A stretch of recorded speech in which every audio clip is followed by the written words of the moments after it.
नमस्कार मित्रांनो, आज आपल्याकडे एक HP चा लॅपटॉप रिपेअरला आलेला आहे. या लॅपटॉपला ऑन केलं तर ऑन होत नाही आणि रीडिंग 0.17 वरती स्टक होत आहे. तर आपण या लॅपटॉपला ओपन करून घेऊ आणि बघू की लॅपटॉपला काय प्रॉब्लेम आहे तर. तसेच मित्रांनो, लॅपटॉपबद्दल काही जरी प्रॉब्लेम असेल तर आपलं शॉप हे खर्डी बायपास पुणे येथे आहे. तर आपण संपर्क साधू शकता. आपण लॅपटॉपला ओपन करून घेतलेला आहे. त्यानंतर आपण बॅटरी डिस्कनेक्ट करून घेतलेली आहे. यानंतर आपण दोन्ही पण रॅम काढून घेतलेले आहेत.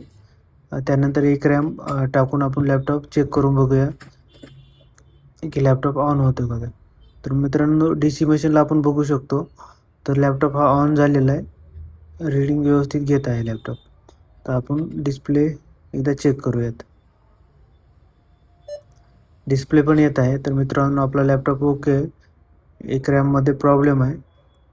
तर आपला लॅपटॉप हा रिपेअर झालेला आहे.